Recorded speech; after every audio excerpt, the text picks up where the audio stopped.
Good evening.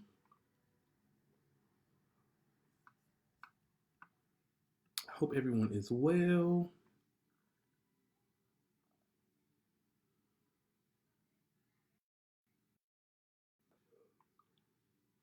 Good evening. Good evening.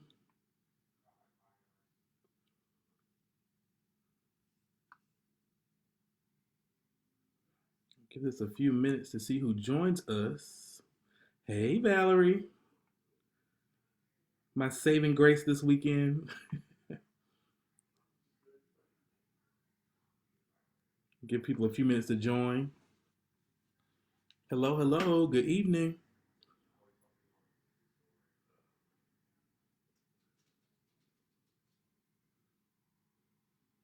How are you ladies doing this evening? Hey, Mary. How are you? Welcome.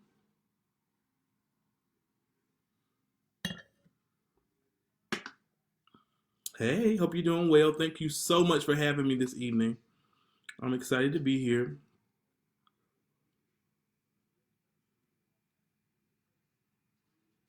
Hi, Yolanda. Thank you so much for being here. Hey, Amy. My sis Amy has joined. Hello, hello. I hope everyone's doing fabulous this evening. I'm gonna give it just a couple of minutes here. Get to maybe 8:02, 80. Well, we're 8:02 now. Maybe about 8:03 to see who else joins us, and I'll get this party started. Hi, I'm great. How you doing, Tanya?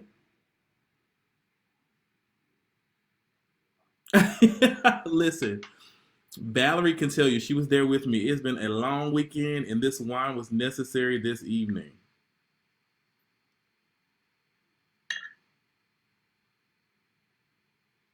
One moment here. Let me get our questions pulled up. Some people put some really great questions that I wanted to try to address, best I can. So let me get those pulled up.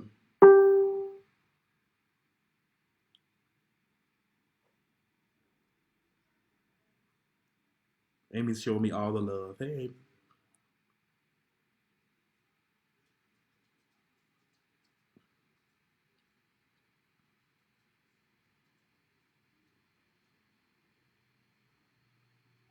Okay, so I'm gonna go ahead and get this party started.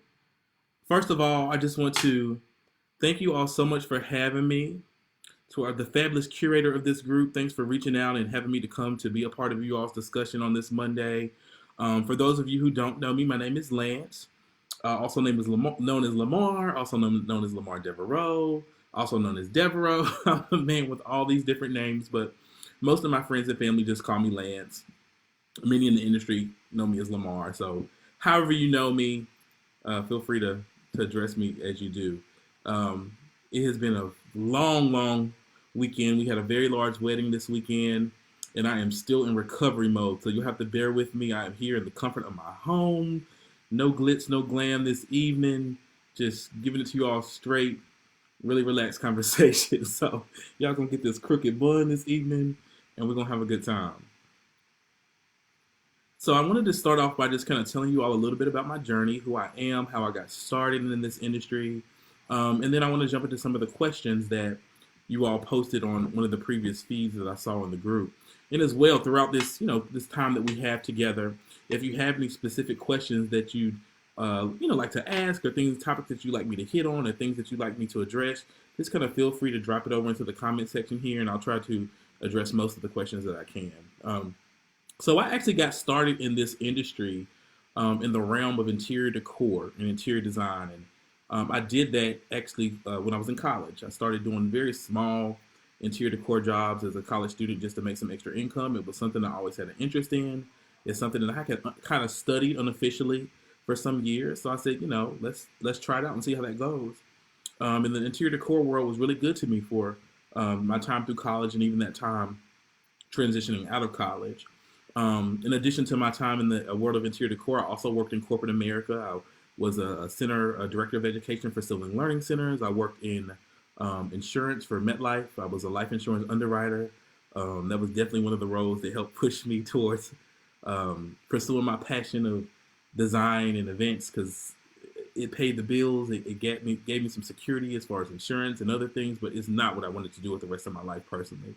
And I actually got my first event gig through one of my interior decor clients. I had a loyal client who I had been helping design her home, and she was getting married, and she asked would I assist her with prep and decor for her wedding.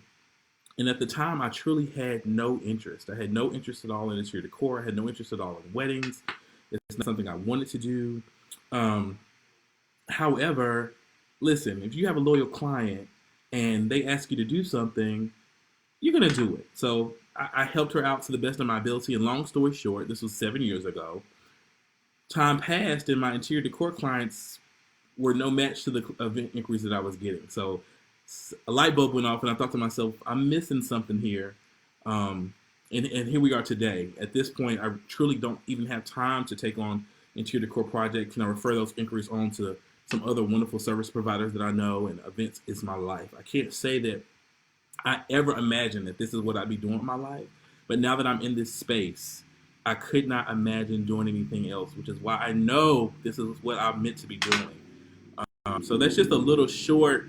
Hey everybody, I'm trying to get. I see all the hellos coming in. Monique, Shamira, hey, hello. All the fabulous people trying to say hello to everybody. Miss Yolanda, how you doing this evening? So yeah, that's just a little bit of my backstory and how I got started. Um, I will say that it's definitely been and continues to be an ongoing journey of growth for me. We all should keep growing and keep learning. And when I first started off, florals is not something that I did at all. I actually started off in the world of planning. I thought I was going to, I did a little bit of decor, but I thought I was going to be like an event planner when I first got into the event realm. And I quickly found that the planning piece wasn't for me. Um, my true passion was much so in that realm of, making things beautiful, setting the scene for guests to have a beautiful experience. And then later down, later in my career of interior design and decor, I picked up the whole floral piece. I've only been doing flowers for probably about 4 years now. And I love my floral journey and where it's taken me as well, and how I'm able to use flowers to bring new life to my clients' events and to the overall experience. So I love flowers as well. Um, I saw one question that kind of asked, my background and, as far as how I got started in the florals. Am I self-taught? Did I pursue seminars?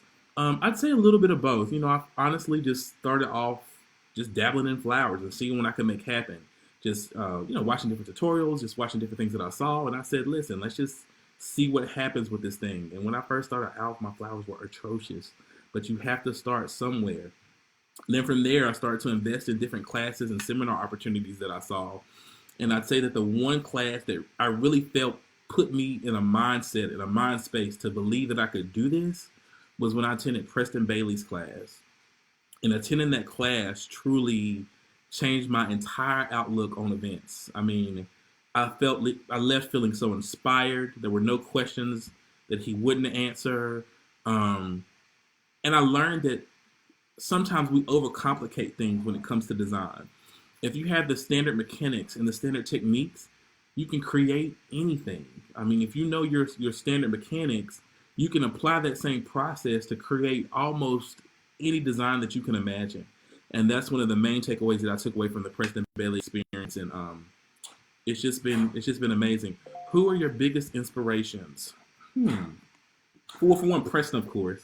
Preston has been an absolute inspiration to me. Just kind of who he is in the platform that he set for design and just over the top experiences. So he's definitely a number one inspiration to me. As well, there's so many others. I have a friend, Dexter Rogers of 1911 Events. He is such an inspiration to me. I follow Dexter's journey, and I continue to learn from him and others through this journey.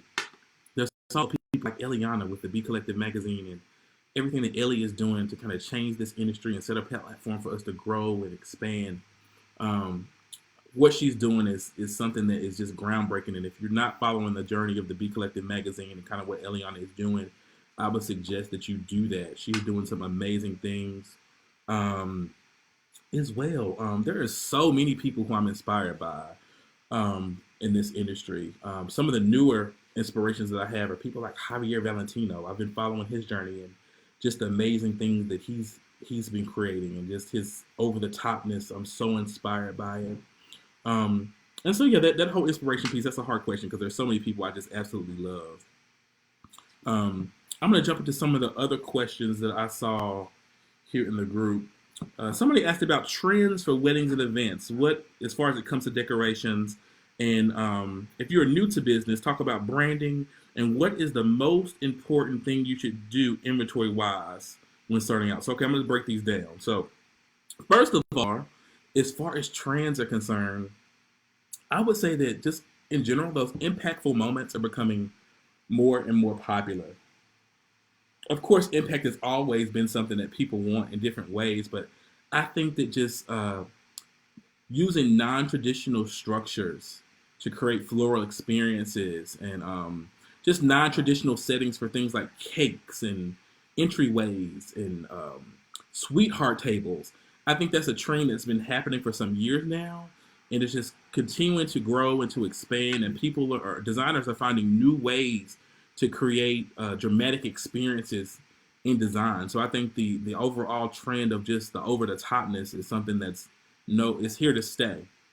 And even if you're, you feel like you're at a point in your design journey where you just, maybe you're not confident enough to create these over the top experiences, you feel like you just don't have what it takes to create these over the top moments, I'd say start with one area, whether it be a sweetheart table, whether it be a cake table, whether it be a entryway, maybe it's a seating chart display. Start with one area and just do something. Think of something totally unexpected. Maybe it's been done before by somebody else, but maybe it's something that you haven't done. Gauge your journey based on your own ability and try to stretch the parameters of what you've been able to accomplish.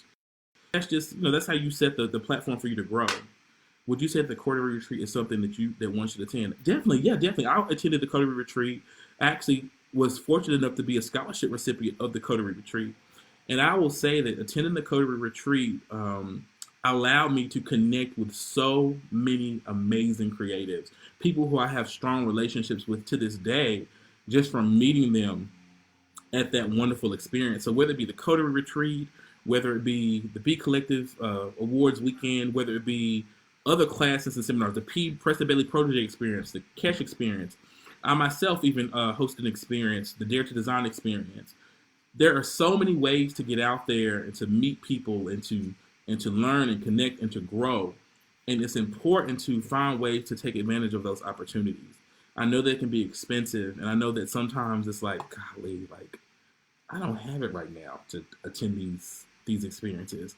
And I know that it's easier said than done, but you've got to make a way. You've got to make it a first priority, because I promise you, if you do the research and find that experience is the best fit for you, even outside of the information that you'll take away, the relationships that you have the potential to take away are even more, just as if not even more valuable. So one of the biggest pieces of advice that I would give to anyone trying to flourish in this industry is invest in yourself. You've got to do it. I know it's hard, and I know it takes some sacrifices, but I promise you, you'll get it back tenfold if you take the opportunity to invest in yourself in that way. How did I begin to get clients? I'd say that a lot of it started off with word of mouth. A lot of it transitioned from my clientele within the interior design space. I kind of started to build an event clientele from there. But after that, if you give one client a great experience, please believe the word is going to travel to the next client and to the next client and to the next client.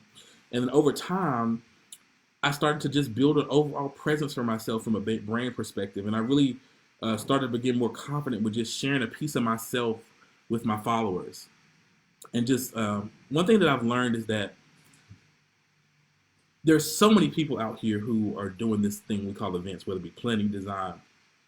But you've got to identify that one thing that's going to bring your clients to you. There's something unique about you. There's something special about you, whether it be personality-wise, whether it be style-wise. Whatever that is, you've got to figure out how to tap into that thing and present it to your clients via whatever means that is, whether it be social media, whatever the means is. You've got to find a way to get yourself out there to your clients and get them to buy into you. Because, listen, there's 20 other amazing florists here in my market who are doing amazing things, but somebody who's going to come and book with me, they're going to book with me because there's something about me, there's something about my style of design, there's something about my personality, there's something about my approach that connects me with them, and that we're able to build that connection. So you've got to find that thing that attracts that client that's for you, and really expand upon that. So answers that question. How to promote your business? I'm going to tell you, I don't do a lot of individual paid advertisements at this point, but I will say, finding the publications and the platforms and the resources that are truly geared and focused on your personal growth. Finding those platforms is key, because there's so many platforms out here that will take your money, but are they really investing in you, who you are as a designer or a planner or florist? And are they really invested in your clients, the type of clients that you service? And so I have invested in, I'm a paid advertiser this next issue for the Be Collective magazine, because I found that, I've seen that publication, they're geared towards the clients who I service.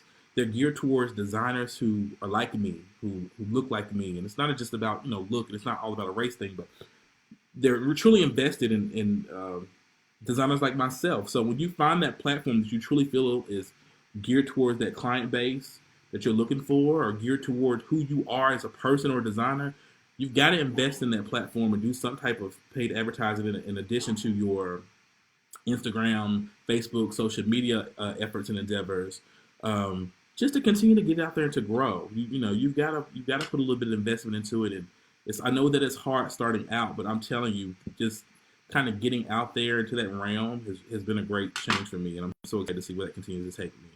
Any advice about marketing social media? We'll talk about that a little bit. How do you respond to consumers who state your price too high? You've got to find a way to create value in that thing that you're presenting to clients. So, and then also you have to understand that every client is not your client. So if a client comes to you and you set that initial expectation, I think another part is setting that initial expectation with wherever you are in your business. I feel that everyone should have a minimum. Whatever that minimum is, I know it's going to fluctuate per market, per city, per state, but you've got to have a starting point that when clients come to speak with you, you can say off the bat, my services for this start here.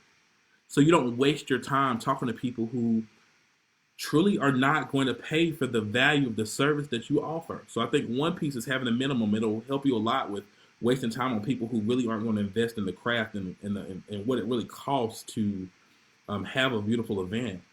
And then as well, just trying to present experiences and a level of work that people know that you have what it takes. I mean, it takes time to build that portfolio, and it takes time to kind of build that overall brand for yourself. But once you're there, how can I say this? Once you're there, I feel that people have no choice but to pay for what you have, and if they're not willing to pay for it, it's okay, and maybe they're not the client for you. So a big part of that is also learning when to say no. You're a person attractive. Oh, thank you so much, and you're very approachable. I really appreciate that. And I really try to be. I'm just me. That's all I can be. So thank you so much. I'm taking notes. Awesome. How do you figure out how much to charge per event? Are packages better? So it depends on exactly what service you're offering. As far as like floral design is concerned, through research, through getting that true education, I've learned how to appropriately price florals, and as well as other event needs. It's important to know to kind of gauge what's appropriate in your market, whether it be linens or other rentals. One thing that you don't want to do, you don't want to undercut yourself to a point where you're not getting what you're worth in your particular market. So I think it's important to do market research to really find out what is the standard for that service in your market, and try to stay true to that standard so that you're not undercutting other service providers, and as well you're not losing value within the service that you offer. And then packages, I won't lie, when I first started out, I did try the whole package route and tried to offer a standard package to my clients. But what I found is that I wanted to become a different type of service provider. I wanted to become a more custom service provider to my clients, and I wanted to start to provide more custom experiences. And if you really think about it, how can you truly provide a custom experience for someone when you have a preset price and a preset expectation? So in my opinion, I think it's very important to, if you're going to offer packages, to make sure that the package that you're offering is true to the value of what's in that package, and that you don't for one, you don't box people into a bubble of what they're willing to pay for.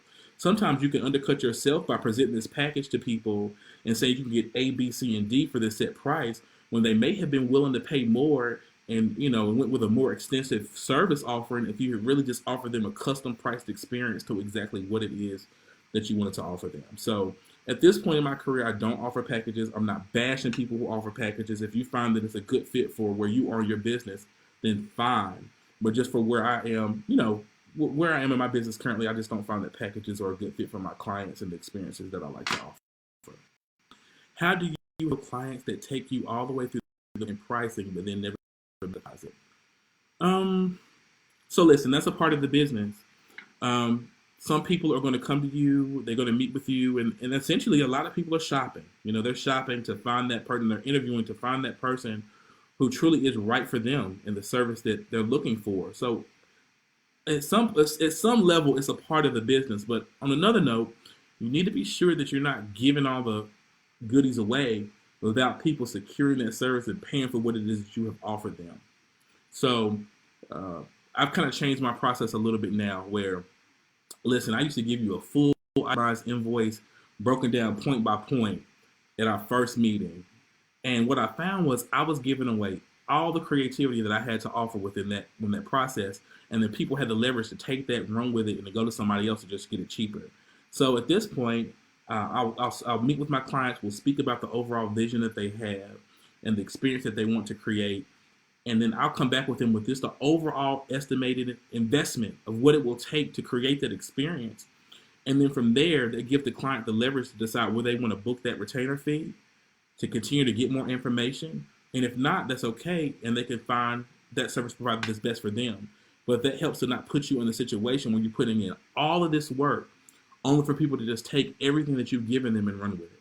So that answers that question. What event design software do you suggest? Hey Madeline, how you doing? Design software do you suggest? Okay, I mean, of course, like your standard floor planning tools like social tables, and what's the other one? All seated. Those are just really standard programs to help you with things like floor planning and spatial planning within a space. There are also some other great programs. I think it's like 3D Event Designer that actually helps you to create, 3D renderings and 3D demonstrations of different designs. But once again, I don't go into that level of process with the client until they've actually reserved my services. We're not going to do any type of renderings or any type of design presentations or floor planning until they've actually paid me for that service. Because otherwise, once again, you get locked into that whole process of giving all the cookies away and not getting paid for them. We don't want to do that. Good evening. Sorry, I might leave your packages. Awesome. Starting parties are better. Going a la carte as well. Everyone is different, and you need to find what works for you. I definitely agree, Amy. Everyone is different. Thank you for that. I really do not like just and it's just listen. It's all about what works for you. I just personally don't recommend it. With where I am in my, what I offer my clients, I just find that it's limiting. It's limiting to you as a designer once again, or a planner, or whatever area of the business that you're coming from, and it limits the potential of what you can offer if you already go into it with that preconceived notion, that preconceived expectation of, this is what I'm gonna pay for this bundle of things.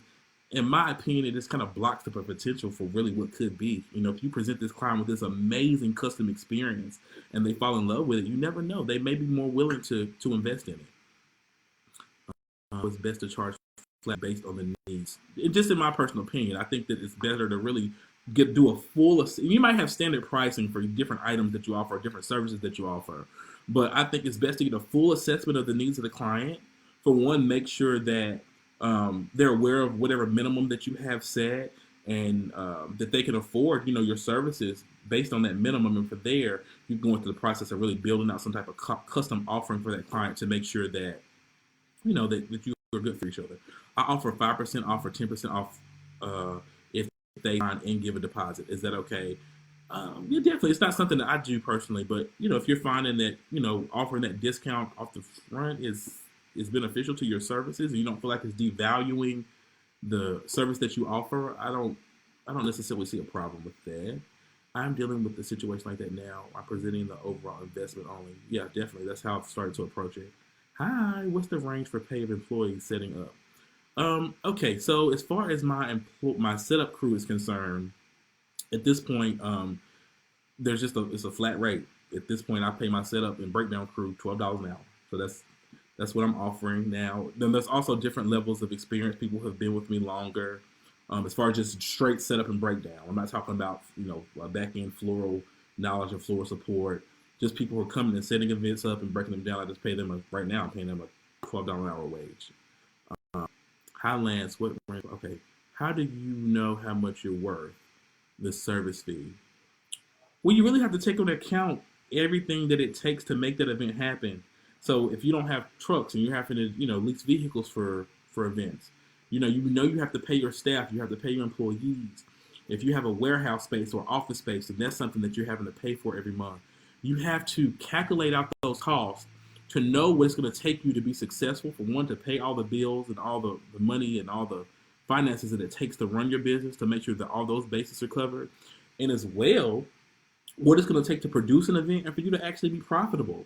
So that's not going to be the same for everyone, based on where you are geographically. But in general, you've got to just sit down and do the math to figure out what you have to be earning on a monthly basis to be profitable.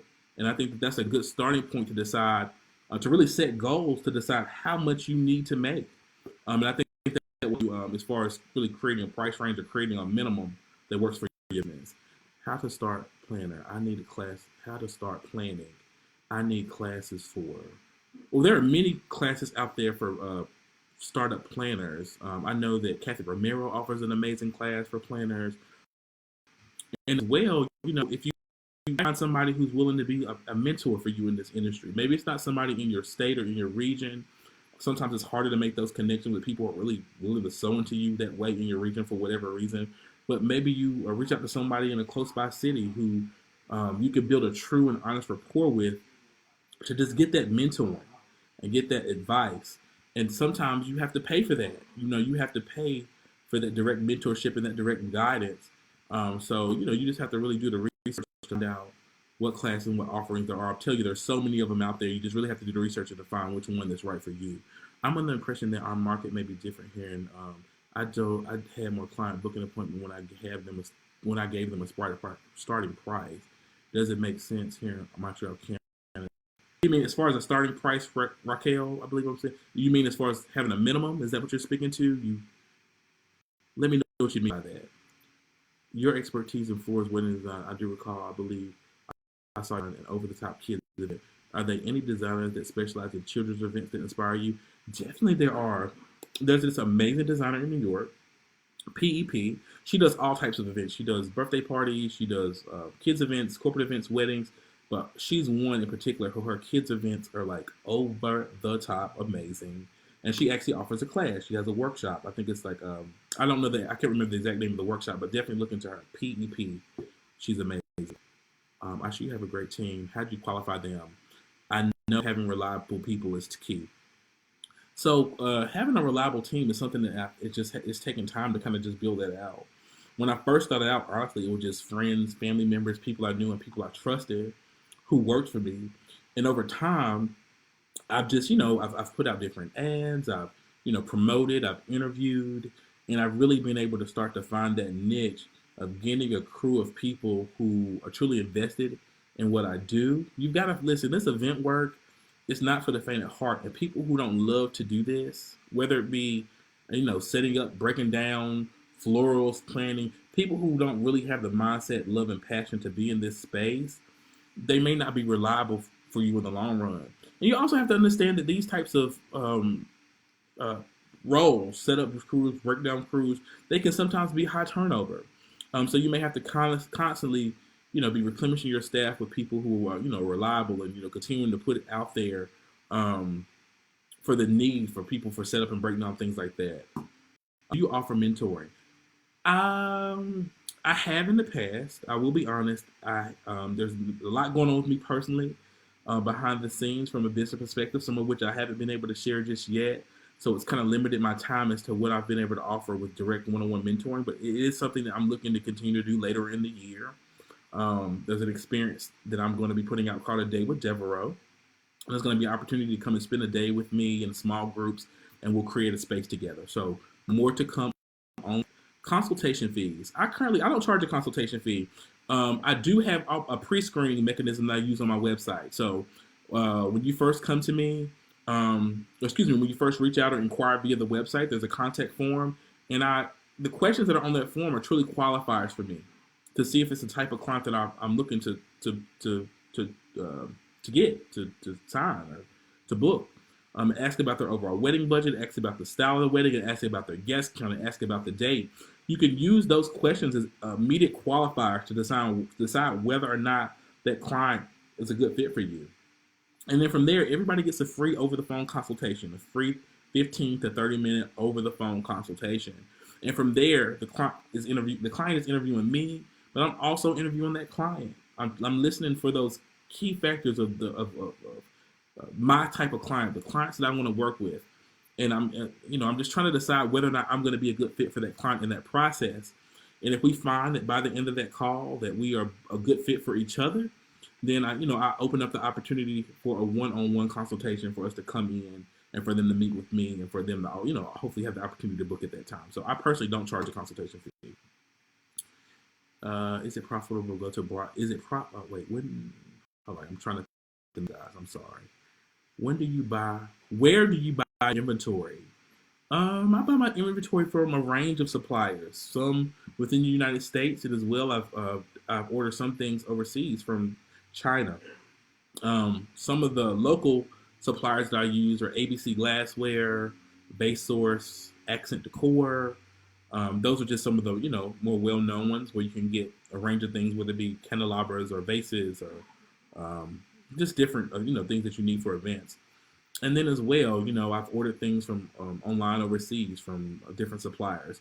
That whole process just really takes doing the research and connecting with those suppliers, making sure you have that constant communication with them, making sure that they can send you live pictures and examples. And if it's something that you don't trust, actually order a sample of that product before doing a full built out order to know it's the type of quality that you're looking to have. But prior to doing that, you do need to be aware of the whole process behind ordering overseas and the customs process and the custom brokerage process, and get a true sense of the overall investment of doing that prior to just step into that. What do you feel are the most important? Wait, sorry, y'all, keep using this stuff. Advice for new event planners. Advice for new event planners is to, for one, invest in a mentor. If I urge anybody to invest in some type of mentorship opportunity, whether it be once again a class, a seminar. Invest in some type of opportunity that's going to give you that true start and that true firm foundation to be successful as a planner. As well, don't be afraid to shadow. There are many planners out there who would love to have aspiring planners come to shadow them for the day at weddings and just to have that additional support. So reach out and offer your services for free to other planners in the area. Just let them, but be honest and upfront about what your intentions are from the beginning. Give a quality, try to make a quality connection with that person, but be upfront, be honest. Just let them know that you admire their work and that you're looking to kind of grow and expand within this industry, and you would love the opportunity to come to shadow with them, to be of service to them free of charge. And if they're willing to allow you to do that, I say take advantage of that as much as possible prior to just stepping out there blind as a planner and trying to run somebody's day. You have to, planning is definitely one of the most important pieces of an event, especially when it comes to weddings. Weddings and all social events, many of them are some of the most important times in clients' lives. And I understand that we all have to start somewhere. But truly make sure you have some type of training or support or knowledge and experience prior to just jumping out there and trying to plan somebody's event. I definitely would recommend getting a mentor just to make sure that you're well prepared. The last thing that you want to do is to step out there unprepared from a planning perspective and not have the tools and the resources that you need to be effective in your role. So that's just one of the some advice. Did you discuss insurances and liability? I have not yet, but I definitely have liability insurance as a service provider. So especially from a setup and event design perspective, we're doing a lot of setting up, breaking down. We're bringing in lots of inventory, so it's important that be covered. You don't want to go into those roles without insurance. Any advice for new plans? Okay, expose resources and inventory? Do I recommend attending expos for resources and inventory?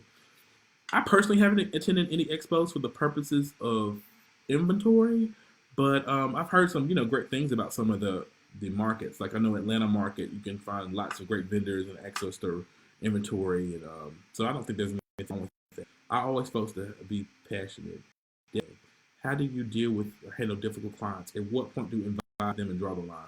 So we're all gonna, if you're in this business long enough, difficult clients are something that we're all gonna face. But I think it's very clear to set clear expectations with all of your clients from the very beginning.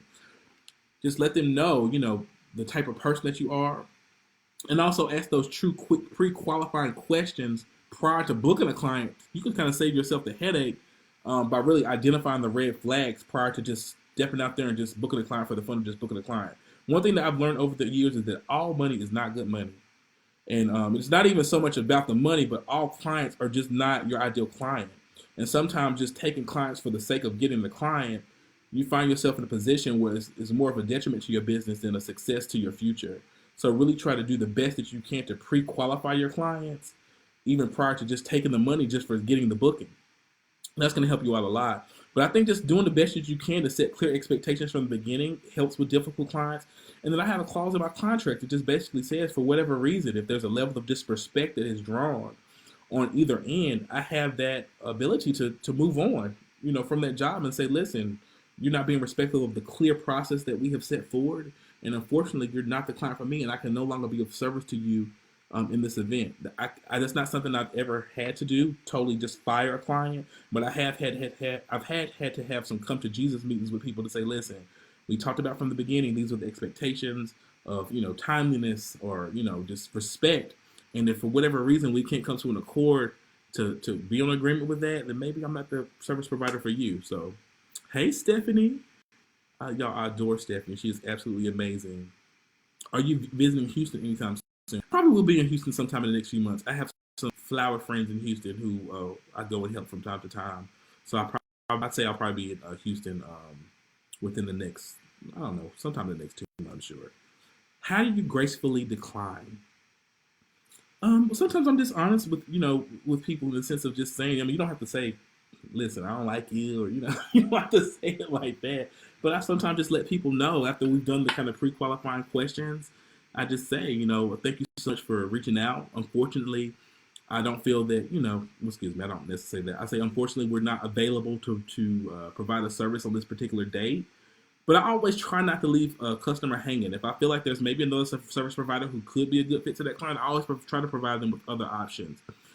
If there's some type of big issue with that client or some type of red flag with that client, I of course try to make that service provider who I've referred them to aware. Listen, I can't provide a service for this client for A, B, and C. However, I thought that maybe you would be a good fit for them, so I sent them your way. So that's kind of how I feel that.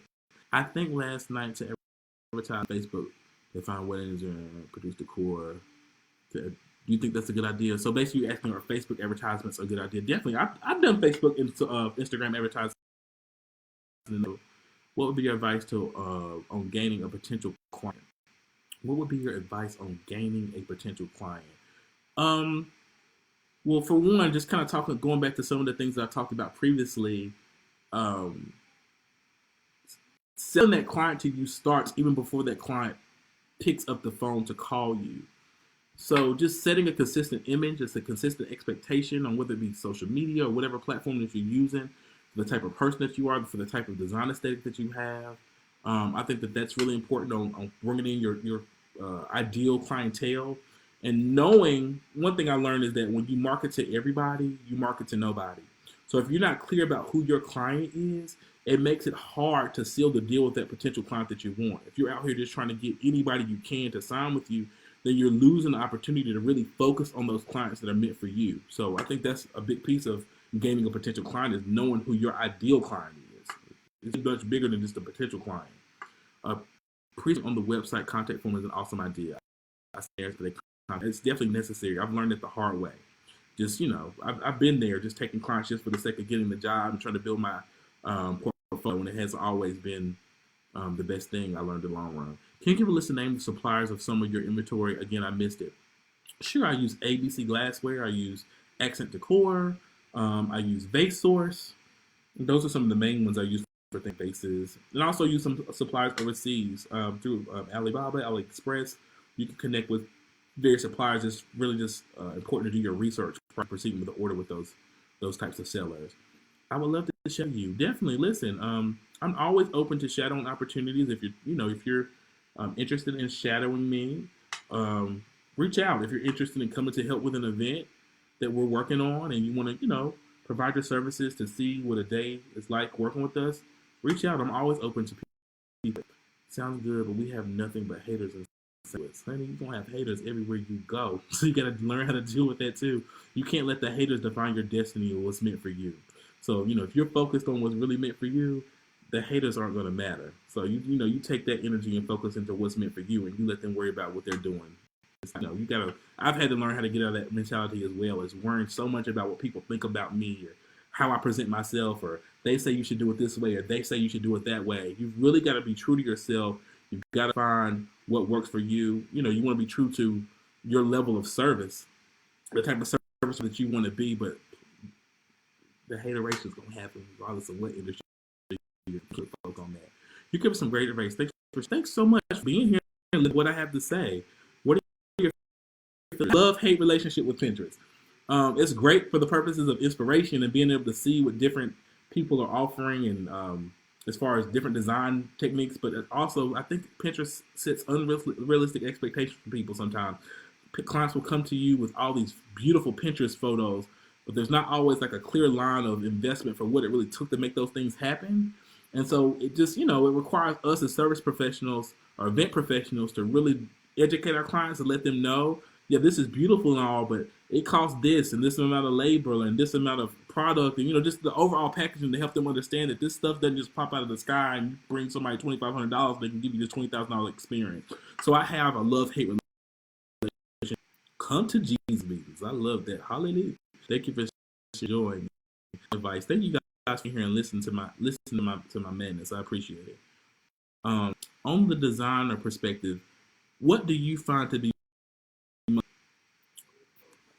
from a design perspective? I think the most difficult thing is continuing to I won't even call this, I won't use the word difficult, but I will say it's one of the things that I'm most focused on. And that's continuing to challenge myself and continue to outgrow myself. I'm not in competition with anybody out here but myself. Lance, Hayth, Lamar, Devereaux, however you know me, I'm in competition with me. And one of the things that I'm challenged to do most is to kind of take a look back at my journey and where I started 2 years ago, and to make sure that what I'm providing today exceeds that level of design or that level of service that I did 2 years ago, even a year ago. Anytime I get like in a rut of thinking like, listen, boy, you ain't doing what you need to be doing, or we all get frustrated. We have those design blocks to just think, I'm not moving or progressing as fast as I feel like I should be, or this isn't happening as fast as I should be. Sometimes I have to just sit still, and I just take a look back at where I started, and I take a look back at where I was 3 years ago. Then I take a look back at where I was 2 years ago, and then I take a look back at where I was just a year ago. Sometimes I even take a back and look at what I just did last month, and it gives me that encouragement to keep pushing because I see the growth. So another tad bit of advice that I would just give in general is to not to be in competition with anybody but yourself. If you're focusing on your own personal growth and you see that progression in your own journey, it's going to motivate you to just keep pushing and being better, and not to be tangled up in the hype of everything that you're seeing out here. So it has actually core glass. Lance, do you ask for final payments 2 weeks before you? No, I ask for all final payments 30 days prior to the event. Just we have fair time to do any final order, be floral orders or whatever the case may be. Could be my mentor. I would love to mentor, but right now I'm not offering any new mentoring opportunities just because I have so much going on behind the scenes right now. But like I said, later on, I plan to launch a day with Devereaux, where we can start with this, just the initial opportunity for people to come to spend a day with me. And from there, I'll identify those people who I feel are great for the whole mentoring process as far as I'm concerned, too. It's going to be a two-way street as far as that's concerned. I want to make sure that it's a good fit both ways. And if I don't feel like I'm the best fit for your needs, I'll try to make a recommendation of some other people who might be great mentors for you. Do you still attend floor design workshops now that you're established? Absolutely. Are you kidding me? Continuing education is something that is absolutely necessary. I don't care what level you're at. You have got to continue to grow. You have got to continue to expand. You have got to continue to invest in yourself. I think it's one of the most important things that we can do. So yes, I will continue. I don't care how far I get in this journey. I will continue to attend workshops. There's somebody who knows how to do something a different way than you know how to do it. That's going to help save you time. That's going to save you energy. That's going to save you money, or just maybe just open up your eyes to a new way to do something. So yes, I will forever continue to educate myself. Bridal show advice. I've done bridal shows in the past. I haven't always found them to be the most beneficial, at least in this market. The shows that I had an opportunity to be in, I just found that um, they didn't always bring that type of client that I was looking for. I found a lot of clients who were interested in the giveaways and were excited to come and get inspiration and ideas. But a lot of the time, they were looking to come see what they could see to figure out how they could do it on their own, or just get an inspiration so that they could, take to somebody else and figure out how they could get it cheaper. And that's just my honest opinion of the shows that I've been a part of. So I'm not bashing part of shows. I'm just saying to be well aware of the type of client that show brings, and make sure that your investment in that show is going to bring you closer to that client that you're trying to get. I'm located in North Carolina. Gladys. Thank you for your insight, genius, and genuine inspiring. Thank you so much. Oh my God, I just scrolled on your page. You're amazing. Thank you so much. How have you been in the business? I've been in the business for 7 years now, and it's just, listen. When I look back on where I was 6 years ago and where I am now, God is amazing, and I'm so thankful for I've come on the journey, and I'm so excited for where I'm going, guys. I'm so excited for where I'm going in this journey. I'm looking forward to it. What do you think of silk flowers? I love silk flowers. Silk flowers are definitely okay to use when used appropriately. Um, I think general rule of thumb is that if a guest is going to come up and touch something, then more than likely, if the client can afford it and if it fits into the realm of what you presented, it should be live if at all possible.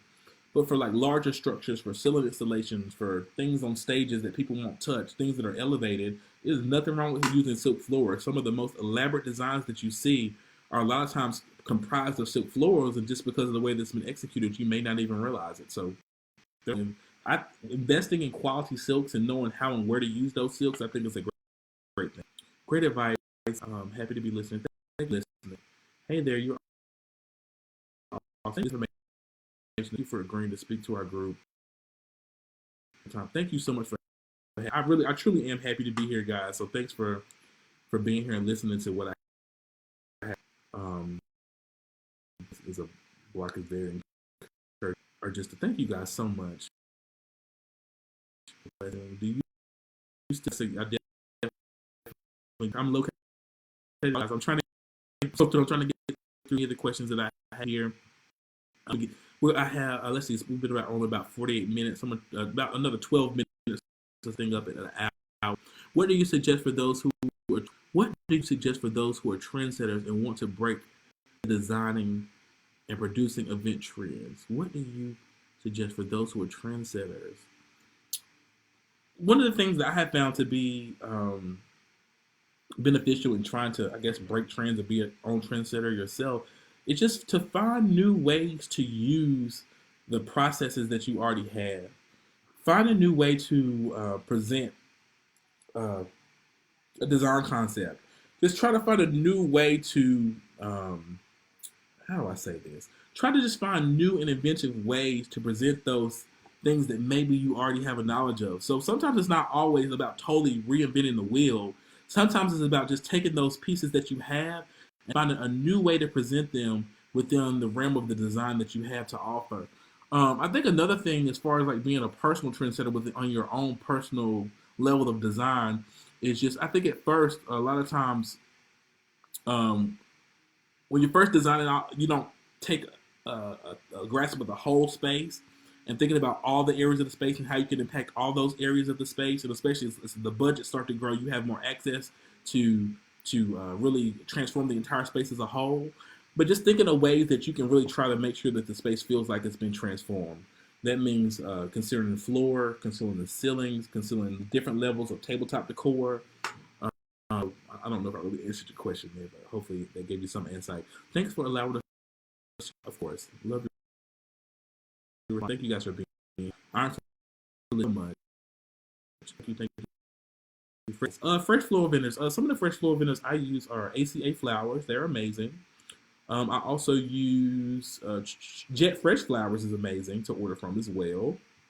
These are all floral wholesalers, and then as well as in your local city. If you kind of do some research, I'm sure in most of you all's local cities, you'll have access to some type of local floral wholesaler that you can go to and just get product when you need it. You get a lot more to think about, Mr.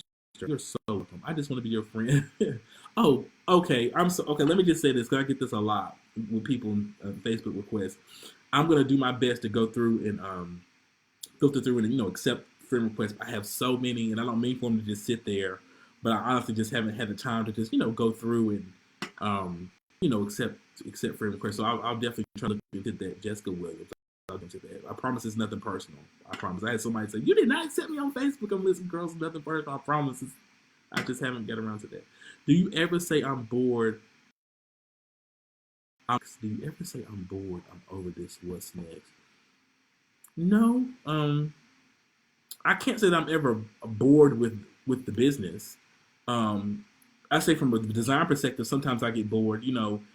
Sometimes you'll have clients who come to you and they'll bring you a picture of something that you already done and they'll say, "I want this," or they'll bring you a picture of something that someone else has already done and they say, "I want that." And so sometimes that gets a little challenging. Just trying to find the way to present something new to that client and something exciting to that client, so you don't feel like you're repetitive and creating the same design over and over again. So I would say in that sense, sometimes you get those creative blocks of boredom where you're like, listen, if somebody brings me one more blush flower ball, I'm gonna throw it across the room. So I mean, in that sense, maybe, but the business, I absolutely love what I do. You offer workshops. I'm local in South Carolina. Yes, I do. I previously co-sponsored co-founded the Dare to Design Experience. So potential more information on that to come. We're not exactly sure yet when we'll do that again this year, but I'm offering later in the year. So my website is www.designsbydevereux.com. Designs by Devereux. Devereux is DEVEREUX.com. Instagram is @Designs by Devereux. Do you have a warehouse? I do. I do have a warehouse space, a small bay warehouse and an office. Any inventory organizing advice? If you have some inventory organizing advice, please send it my way. I need it. So, somebody, thank you for sharing. If you're frustrated with unprofessional vendors, they can cause you to reconsider your passion.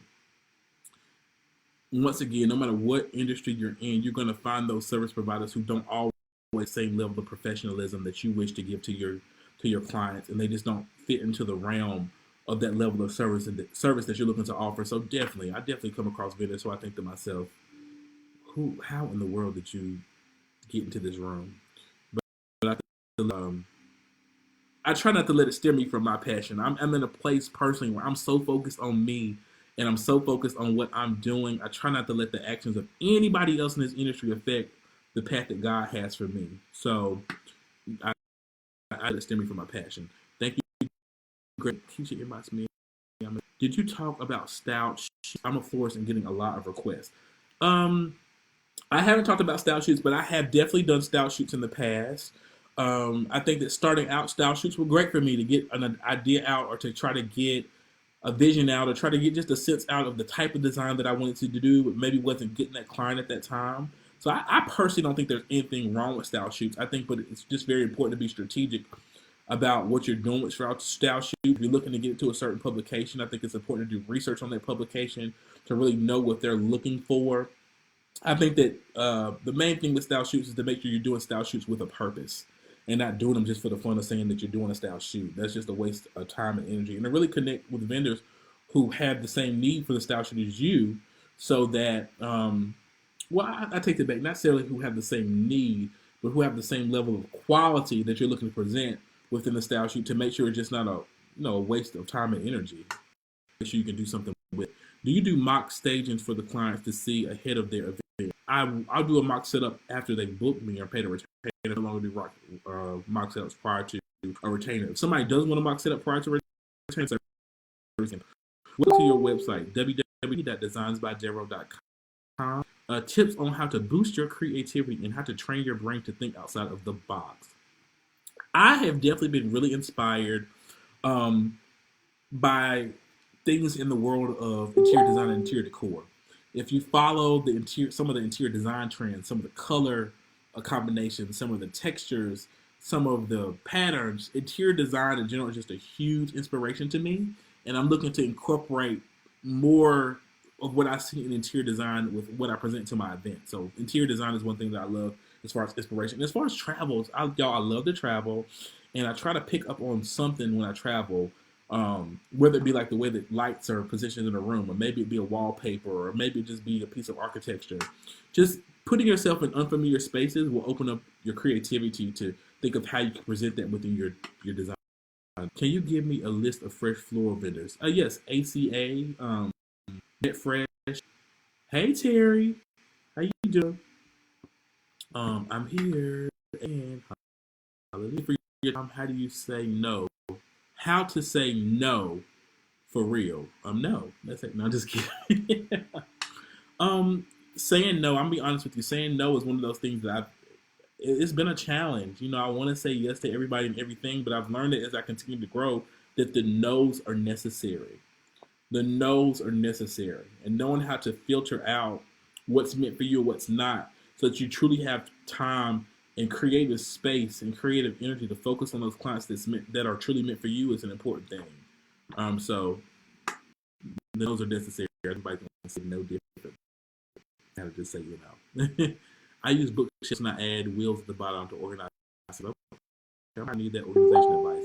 If you don't like a bride's choice of flowers that's not on brand, how do you get around that? If you don't like a bride's choice of flowers that's not on brand, how do you get around that? Well, I try to just be very intentional about educating my clients overall about, from a design perspective, what's going to be the best for the design that we're trying to achieve. And I try to be flexible. If somebody comes to me with a specific design, and you know, even if it's going to take me outside of the box of what I traditionally do, and I feel like they're going to be a great fit, then I'm saying let's go for it. Let's create some untraditional magic. But sometimes you're going to find people who, if they're just trying to do something and they're so stuck on something that it's just not going to be outside the realm of your professional advice, you may find that that's not the client for you. Thank you for the work. God bless you. Thank you so much. I did share. Okay, listen, I'm going to go back to this at the end to get y'all some organization. I need it. How do you cope with inventory, especially because in this industry, things keep changing? How do you cope with inventory? From an inventory perspective, things do continue to change, but there are some things that will always be necessary. Candlelight will always be in. So different vessels to hold candles, that's a great place to start. Glassware to hold candles. Maybe just, some various candelabras or things like that. Candles are something that will forever be in. I don't care, at least in my opinion. I think candles will always be in. So I think that candle-based vessels are a great place to start. And if you know that you're a florist, floral arrangements will forever be in. So just some standard style vases, I think, is always a great place. One thing that I will recommend is, because I made this mistake, just don't go out buying a whole bunch of stuff just for the sake of saying that you have it. It's gonna be a waste of investment. What you should do is focus on those key things. Those candle, maybe some standard color linens if you're going to be offering linens, and then from there build your inventory based off the needs of your clients.